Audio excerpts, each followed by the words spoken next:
mbola faly atrany ry havana ny miona amintsika am'ty ariva ity ary hitondratsika izay fanazavana ny soratra masina eo amin'ny fionatsika izao ny fanirina de mba omban'andriamanitra sika ny fahasoavan'andriamanitra ny fiadanany ho amitsika mandrakariva ary eo anatin'izao fotoana izao a dia ahita ny sitrapon'andriamanitra marina isika tahaka ny mahazatra dia andesika hanomboka ny fotoana amin'ny lalan'ny vavaka ivavaka isika andriamanitra rainay ny an-danitro tsy hainay tsy hisaotra idera sy ankalaza ny anaranao raha mbola miaina koa satria lehibe anao ary manao zavatra mahagaga manao zavatra tsara amin'ny fiainanay isaoranay anao izany rehetra izany enina dia ny rivotra zay foanay io ara tsy vitanay izany na ny masoandro izay omenao ny rano ny sakafo ny tontolo rehetra misaotra satria mbola omeanao zany fitahina izany izahay ny zao ariva izao dia ametraka ny fiainanay mampilatananao izahay ka raha andinika ny teninao raha iresaka momba ny vavaka amin'ity andro fahadimy ity dia apetraka aminao tanteraka ny mombanay rehetra esory ireo eroka mampahotana fahadisoana sy fahalemena efitra mampisaraka anay aminao ary tsy hahafahanao miaino ny feoanay mangataka izany zay no ny am'izay efa nataon'i Kristy ho anay ary matoky fa voavela eroka raha hiaraka ao anatin'izao fandaharana sy famelabelarana ny teninao zao dia meteza eo anilanay meteza ho mpiaino ny vavakay amin'ny anaran'i Jesosy no anonona izany vavaka izany amen eny ry havana mbola ao anatin'ilay loha hevitra lehibe hatrany isika manao hoe mivavaka ao amin'ny fanahy ary isika omaly dia nahita ny amin'ny vavaka amin'ny finoana tapany voalohany ary androany ny tapany faharoa ijeretsika ny am'izay vavaka amin'ny finoana izay naka ohatra vavy anankiray izay olo mivavaka isika tao amin'ny baiboly dia iana izany ary efa ndresantsika maly mombamomba azy sy manodidina ary androany sika dia anohy ireo fomba fivavaka tao amin'ny ana izay tsara mbola ampiaritsika am'izao tonjato fa 120 izao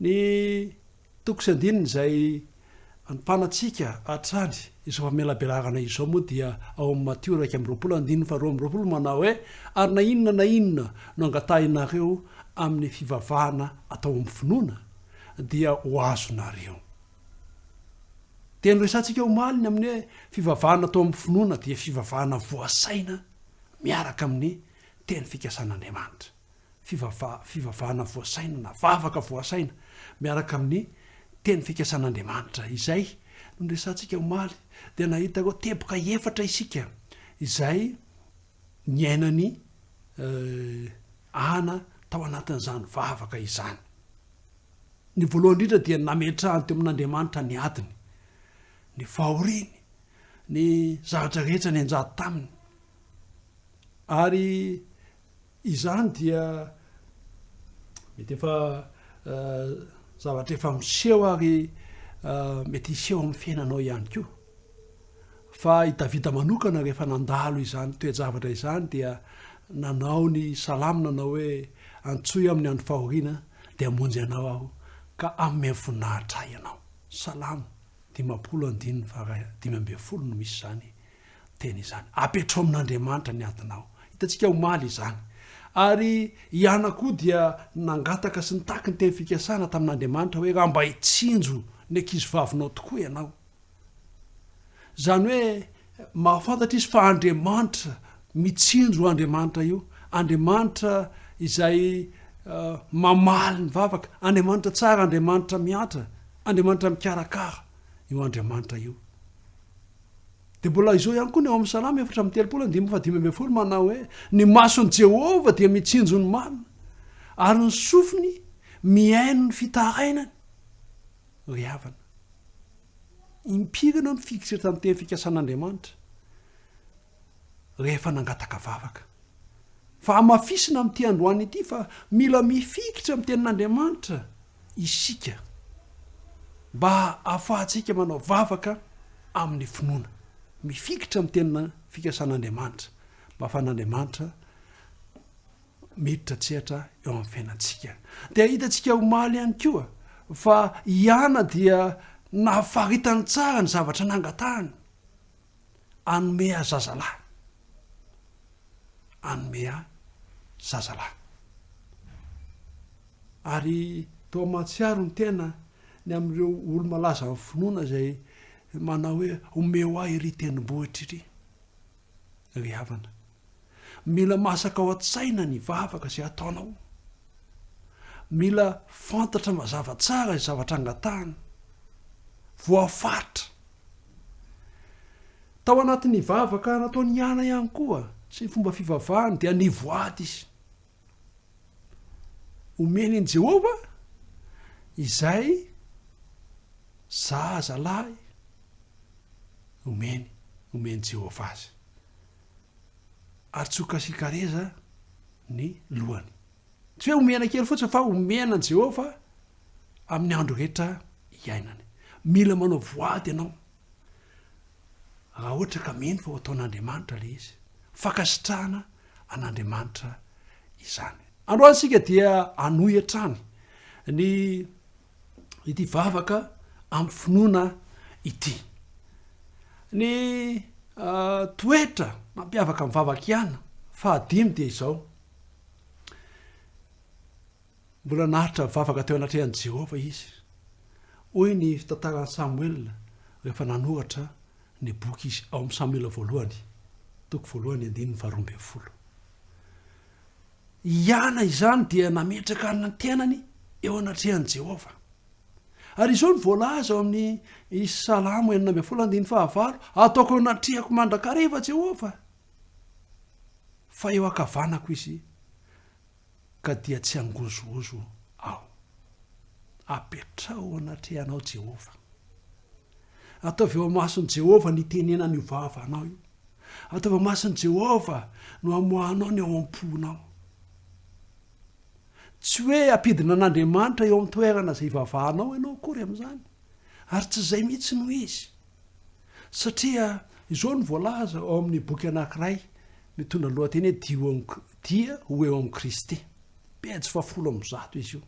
Ny vavaka dia tsy mampidina an'Andriamanitra ho aty amintsika, fa mampiakatra antsika kosa ho any amin'Andriamanitra. Izay ny vavaka.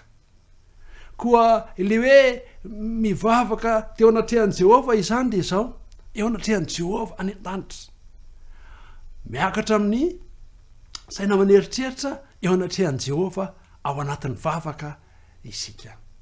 Ny mampiavaka fahaenina ity vavaka ihana ity dia izao: ny teny anakapo ihana 5:10, ka ny molony ihany no ny etsiketsika fa ny feony tsy ray akory. Ny teny anakapo izy, molony ihany no ny etsiketsika fa ny feony tsy ray akory. Zany hoe nanao vavaka mangina izy. Ny vavaka mangina dia tsy misy feo re, eny na dia bitsibitsika aza. Zay ny atao hoe vavaka mangina. Dia zao ihany ny voalaza amin'ny boky dia eo amin'ny Kristy, pejy 5:10, paragrafy 2. Tsy tokony hanadino ny fivavahana mangina isika, fa izany no hain'ny fanahy. Tsy tokony hanadino ny fivavahana mangina isika, fa izany no hain'ny fanahy. Ny fivavahana mangina dia tsy tokony ho renizaniza, afa-tsy ilay Andriamanitra mpihaino vavaka ihany. Zay ny fivavaka mangina. Andriamanitra zany maheno hivavaka apolotra antsika eo am-pontsika ao amin'ny saitsika io vakian'andriamanitra trao anatin'ny saitsika zany tsika fatany fisainatsika izay mampagaga io andriamanitra io ary izay no tombontsoa lehibe ananatsika manana andriamanitra velona andriamanitra manana ny fahaizana rehetra sy ny fahalalana rehetra ary ny fahaiza manao rehetra toy izany nanao vavaka mangina ihana zava-dehibe ty vavaka mangina ty ry havana zava-dehibe zao ny voalaza anatin'io boky dio amin'i Kristy io ihany miakatra toy ny fofomanitra eo an'lohan'ny seza fiandriana amin'ny fahasoavana ireny fivavahana mangina ireny tsy azo satana resena izay manana fo tsara antoka toy izany eo anatren'andriamanitra hovelabelarintsika sy hojerentsika izay voalazan'ny baiboly miresaka sy amafisiny ty teny ity raha ampitso hoe aiza hoaiza misy an'izany hoe miakatra eo amin'andriamanitra izany ny vavaka mangina zay atao sy ny fofomanitra ny amin'izany vavaka mangina izany mba ahafahantsika manapirofo fa ny baiboly a dia miresaka ny amin'izany ary ity filazana ity dia manoana izay voalazan'ny baiboly miakatra toy ny fofomanitra eo an'lohan'ny seza fiandran'andriamanitra seza fiandrianany fahasoavany ny vavaka mangina zay ataotsika ary tsisy azo satana atao manoloana izany satria andriamanitra ny momba azy ry havana ny mampiavaka ny vavaka ihana ihany koa de zao araka rehefa resantsika tany am-piandohana ny resaka momba vavaka dia efa tao amin'ny ana ihany koa ka izy ty ilay voalazo amin'ny 15 zao ny vaky ny teny ary mamoaka ny atao-poko eo anatrehan'i Jehova aho hoy ihany mamoaka ny atao-poko eo anatrehan'i Jehova aho Samoela 1:15 tapany faharoa de efa nyresantsika tany amin'ny fiandohana fa ny vavaka de famborahana ny eo am-po amin'andriamanitra toy ny amin'ny sakaitra tiana indrindra ka eto zany ihana dia namboraka ny eo am-pony tamin'andriamanitra zany hoe tena sokafana mihitsy velariny eo amin'andriamanitra mihitsy ny zavatra rehetra Davida moa dia nyteny hoe mandoatra ny eo am-po eo anatrehan'i Jehova izay aro atsika miteny aminao andriamanitra am'ty androany ity aza misy afenina amiko ny mombanao aza misy afenina amin'andriamanitra ny momba atsika fa izany no napahomby ny vavaka izay nataony ana tsy nisy nafeniny tamin'andriamanitra aoka hazava tsara ny fiteniny vavanao sy ny fisainany fonao eo anatren'andriamanitra aza me tsara velatry averiko ihany tamin'ny andro voalohany izay niresantsika teto eo anatren'andriamanitra ve de anao resaka zavatra miafinafina moa tsy afaka anao izany isika satria andriamanitra mamaky ny eo am-posy eo an-tsaitsika io raha to zany ka tianao ny azo valom-bavaka araka ny voalaza hoe ny vavaka manova zavatra ny vavaka no lakile amoana ny varavaran'ny fitahina na aranao findrindrandrindra ny ara-panahy ahafahantsika mifandray etidety amin'andriamanitra de zao aza misy afianina amin'andriamanitra fatany io hatramibitika indrindra tahaka ny silakoara fatany ny mombanao fa araka ny resantsika hoe mila olona zay mahatsapa fa miankina amin'ny andriamanitra de izay no endrasany antsika haneo zay zavatra ilaitsika hifona aminy hibebaka aminy araka nefa hitantsika ihany koa iaiky ny eloka aza misy afenina ary mialohan'ny angatanao zavatra amin'andriamanitra dia ekeo eo aminy fahadisoanao asehoy aminy teneno aminy lazao aminy rehefa aveo de hibebao ny dikan'izay de aza hiverenana intsony ary angatao izy anampy anao mba tsy hamerenanao izany fahadisoana izany intsony mangatasy mitalaho famelan-keloka rehefa nomena 2 taona lasa zay tao amin'i Kristy ary mbola azo nomena anao rehefa vonona ianao ny tsy amerina intsony ny fahadosoana mahafoy le fahotana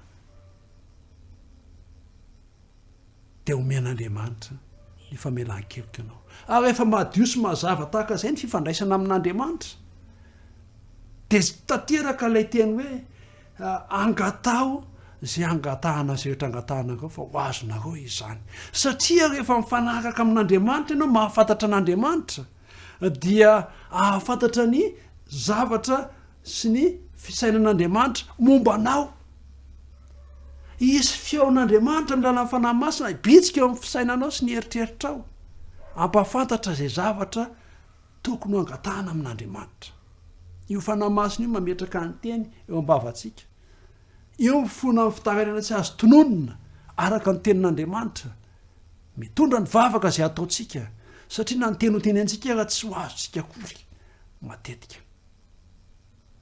avoay aza misy afenina amin'i Jehova ny vavaka zay ataontsika ny ao anatintsika ao ny toe-javatra na ny toetra mampiavaka ny vavaka ihana koa de zao farany izy ity ary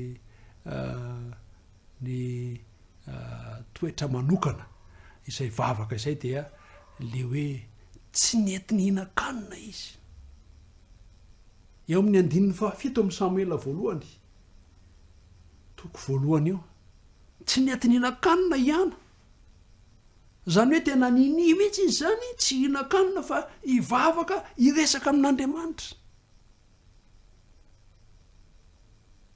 efa mba ny fahady anina ve ianao efa mba najanonao ve ny sakafo noho ny asan'Andriamanitra noho ny resaka vavaka sy fangatahana firesahana amin'Andriamanitra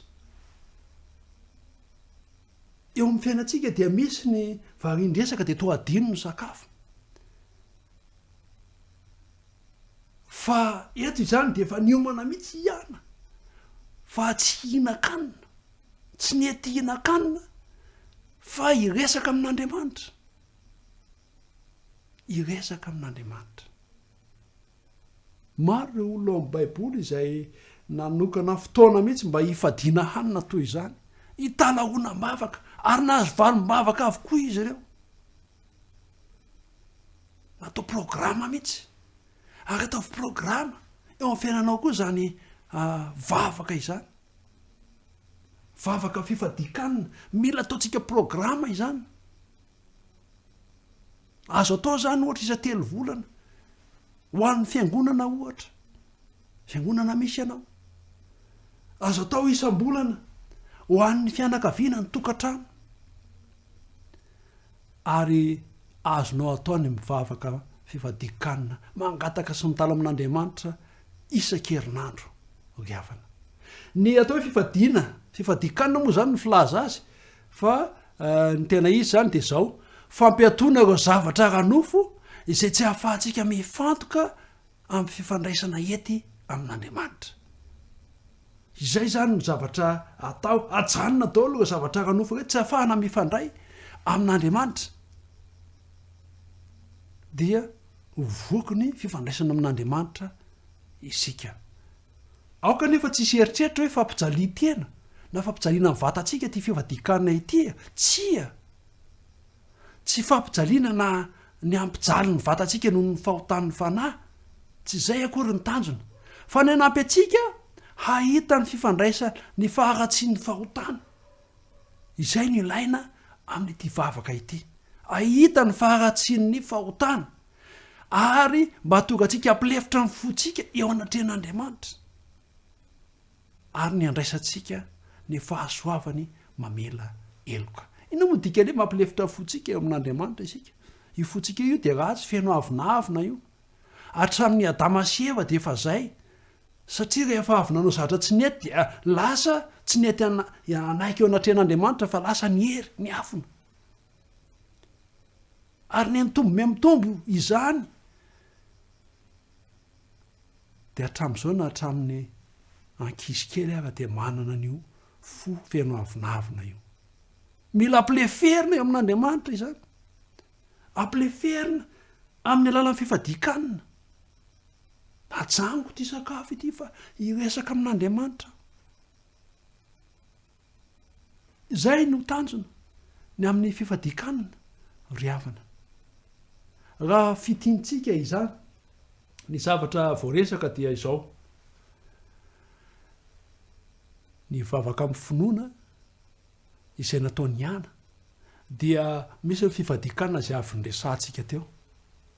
Satria dia izay no nataony mialohan'ny iresahany tamin'Andriamanitra dia tsy nety hihinan-kanina izy. Satria hitolona amin'Andriamanitra izy. Najanona ny zavatra ara-nofo satria iaina ny fahafenoany ny zava-panahy. Tahaka ny fitenin'ilay lehilahy mpitondra fivavahana anankiray manao hoe aoka ho araka ny fanahy hatrany amin'ny nofo ianao, fa tsy ho araka ny nofo hatrany amin'ny fanahy. Ary eo anatin'ny vavaka fifadikanina no ahafahantsika manao fanandramana ny amin'izany ry havana. Satria eo anatin'ny vavaka fifadikanina no ampianjahanjahan'Andriamanitra eo anoloantsika ny fahotantsika, ny toetra ratsintsika. Zava-dehibe zany io mifahadianina io. Ny faharoa dia zao, mametraka amin'Andriamanitra ny ady. Aleo Andriamanitra no anamaly, aleo Andriamanitra no hiado atsika. Fa isika kosa mandeha makany amin'Andriamanitra. Ao amin'Andriamanitra misy fiononana, ao amin'Andriamanitra no misy ny fandeferana, ao amin'Andriamanitra no misy fitsaharana, misy fiadanam-po. Makanesany amin'Andriamanitra aza mamaly ratsy ny ratsy. Mifikira amin'ny teny fikasana. Vavaka amin'ny finoana zany ao anatin'ity vavaka ao amin'ny fanahy ity. Mifikitra amin'ny teny fikasana. Ny vavaka ataonao, ny fangatanao zany dia arao finoana fa rehefa zavatra ny tenenin'Andriamanitra dia tanterahany. Zay le teny fikasana izay.